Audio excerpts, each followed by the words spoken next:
Bismillah. Assalamualaikum warahmatullahi wabarakatuh. Alhamdulillah. Asyhadu an la ilaha illallah wa asyhadu anna Muhammadar Rasulullah. La ilaha wahdahu la syarikalah, lahul mulku wa lahul hamdu wa huwa ala kulli syai'in qadir.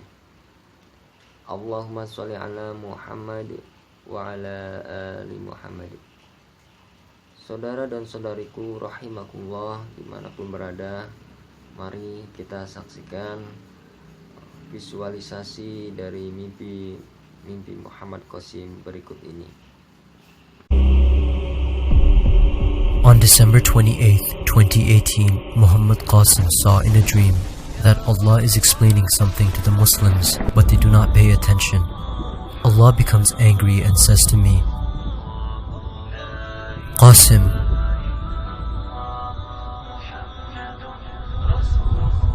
write my message and deliver it to these people. They are not paying attention. I will inflict my wrath on them.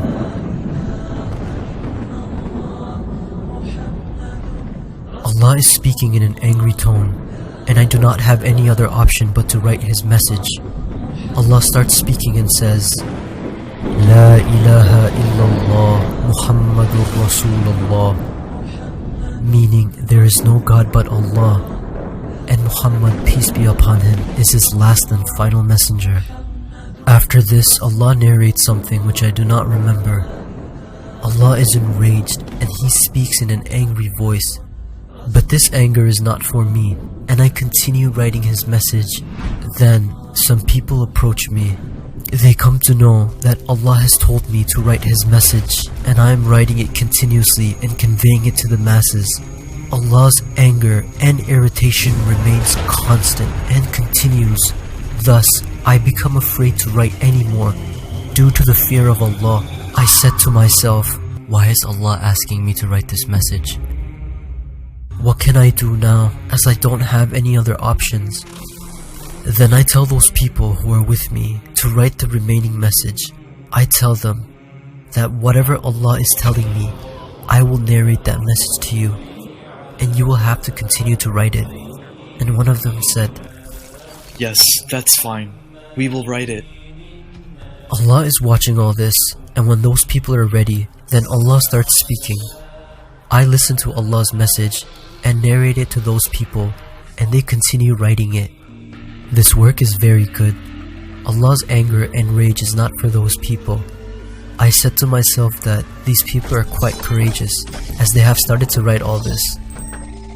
When Allah has completed the message, then one of them says that the message Allah has narrated is very dangerous and scary. India will also occupy some parts of Pakistan.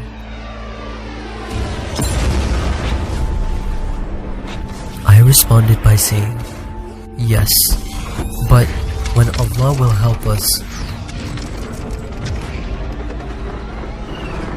we will regain that area. Then it also has to happen that an earthquake will come, and the circumstances will get worse after that. Then there is an earthquake of low intensity, and we do not realize that it's the same earthquake which we were waiting for. And the news comes out that those people who were controlling the two big provinces had their houses collapsed after this earthquake, and they have died.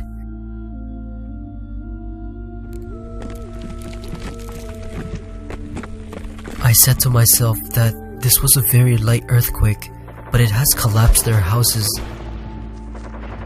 The circumstances get worse after this, and no one knows what is happening and how to control the chaos. Chaos spreads everywhere, and it happens exactly as Allah had narrated, and there is darkness everywhere. Then I wear some clothes, and they even shine in the darkness, and people can see me from a faraway distance.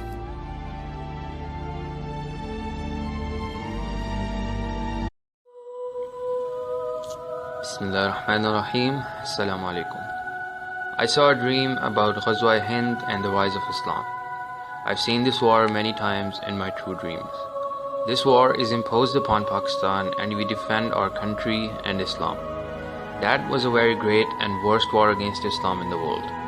That wasn't only the war for the survival of Pakistan, but the war for the survival of Islam. Because before this war, two main powerful castles of Islam, Turkey and Saudi Arabia, were destroyed. And since Pakistan was the last castle of Islam, hence it was very essential to defend Pakistan in order to save Islam.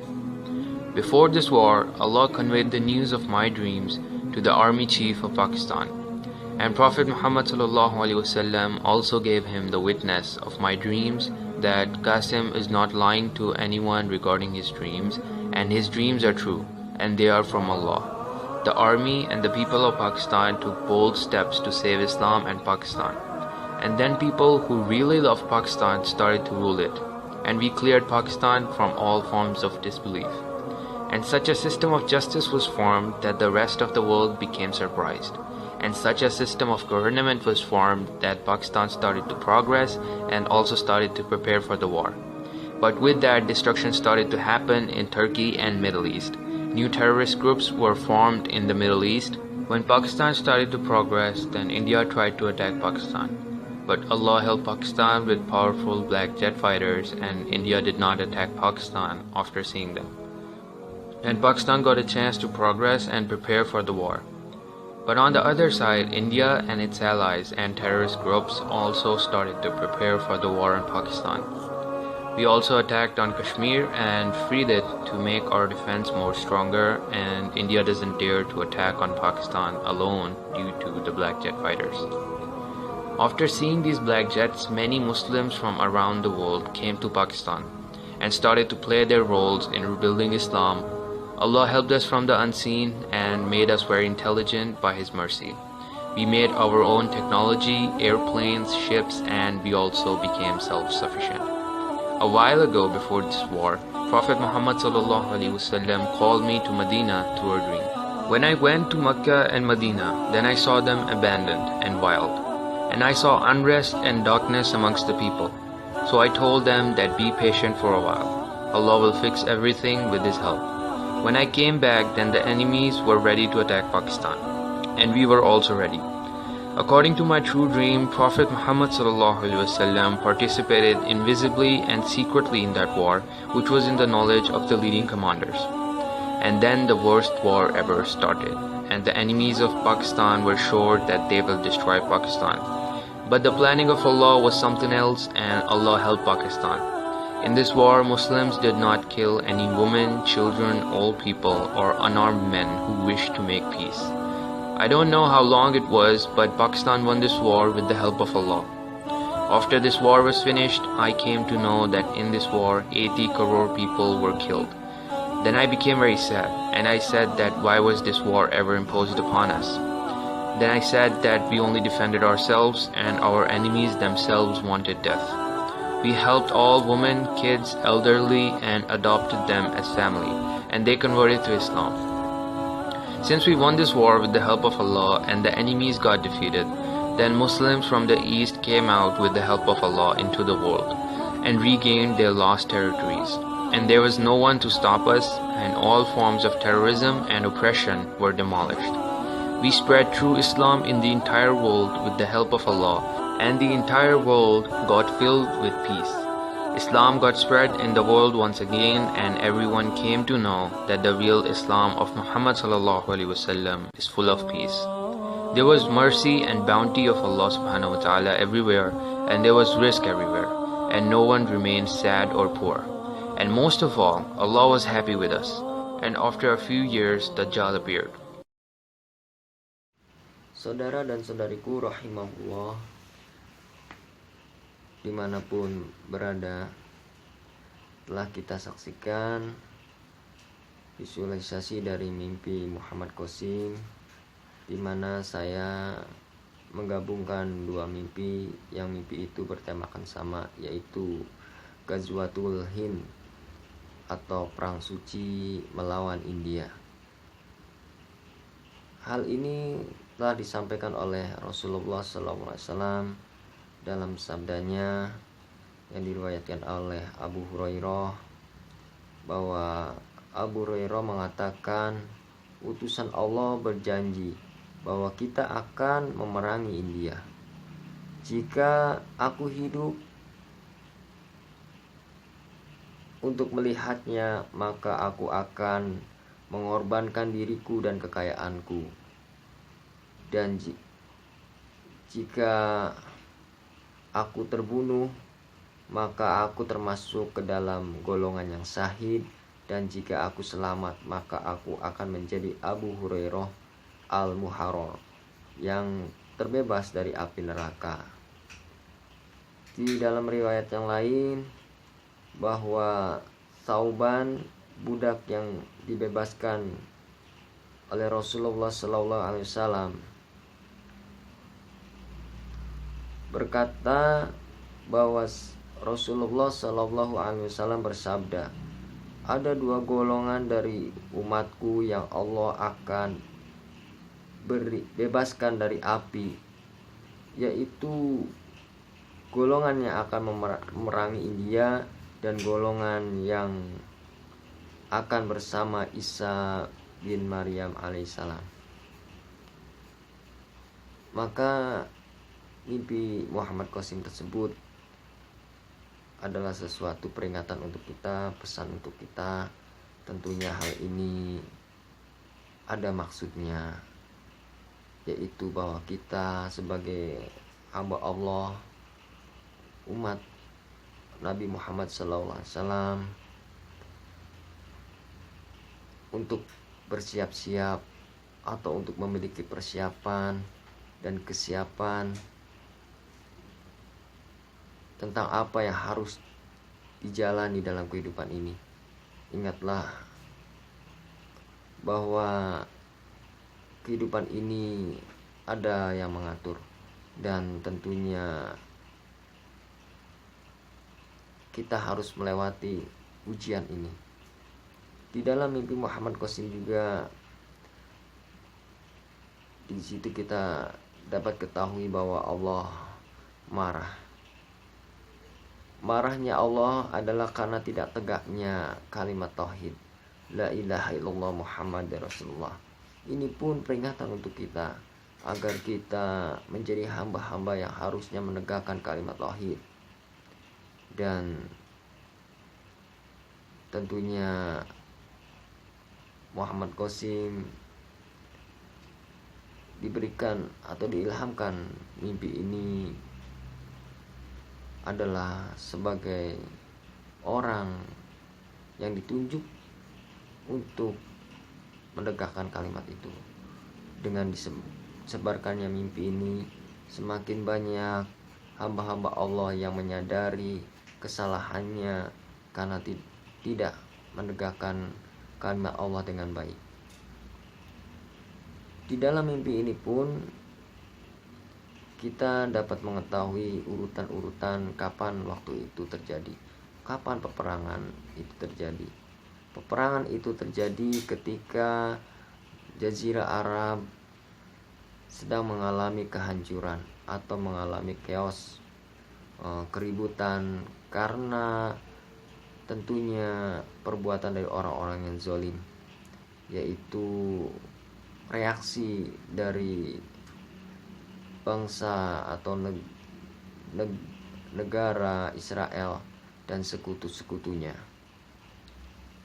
di mana reaksi ini akibat dari aksi kaum muslimin atau umat Islam yang tidak suka dengan pembangunan yang ada di Baitul Maqdis, yang bangunan itu dibuat oleh bangsa Israel.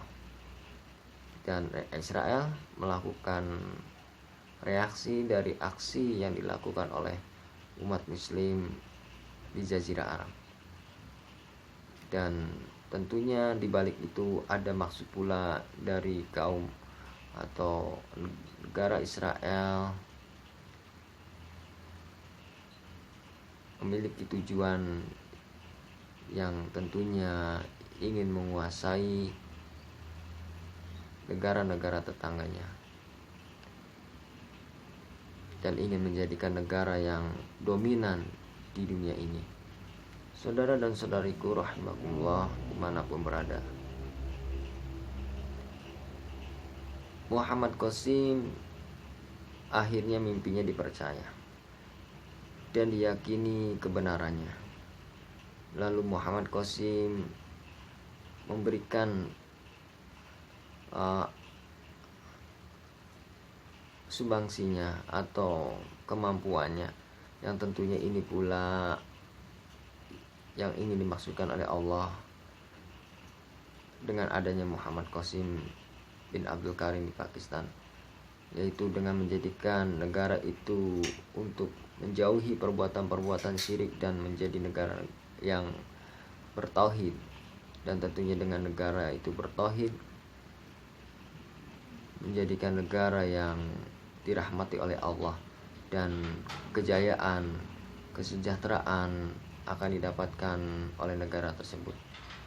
Di samping itu tentunya kita akan selalu ingat bahwa Allah berfirman di dalam firman-Nya bahwa kita sebagai umat Islam memiliki musuh di dunia ini, dan musuh itu yang paling keras perlawanannya adalah orang-orang musyrikin.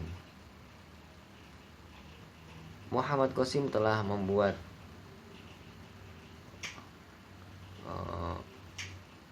Pakistan menjadi lebih baik. Lalu dia diperintahkan untuk ke Madinah dan ke Mekah untuk melakukan syukur di sana, bersyukur kepada Allah Subhanahu wa taala.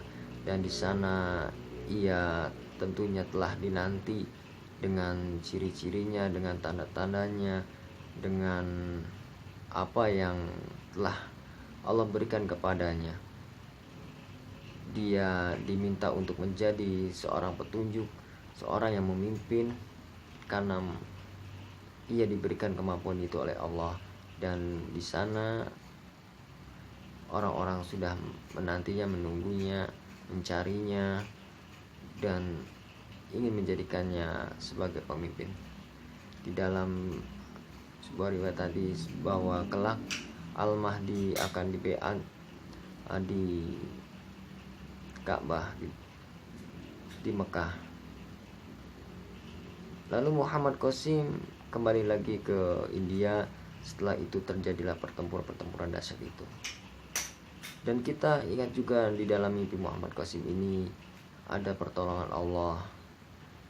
Kemenangan itu semua dari Allah. Dan Muhammad Qasim dan umat muslim mendapatkan kemenangan itu dengan pertolongan Allah. Di dalam mimpi Muhammad Qasim juga adanya gempa-gempa, diperingatkan adanya gempa-gempa dan kematian yang dahsyat. Untuk itu hendaknya kita mempersiapkan diri, terutama mempersiapkan kehidupan negeri akhirat kita. Dan tentunya kita juga harus selalu minta pertolongan kepada Allah untuk kehidupan di dunia ini dan kehidupan di negeri akhirat, sehingga kita mendapatkan tempat yang terbaik. Mari saudaraku, tingkatkan ibadah kita. Jangan sampai ibadah kita sia-siakan, kita senda gurau, atau kita tidak fokus, atau kita tidak sungguh-sungguh.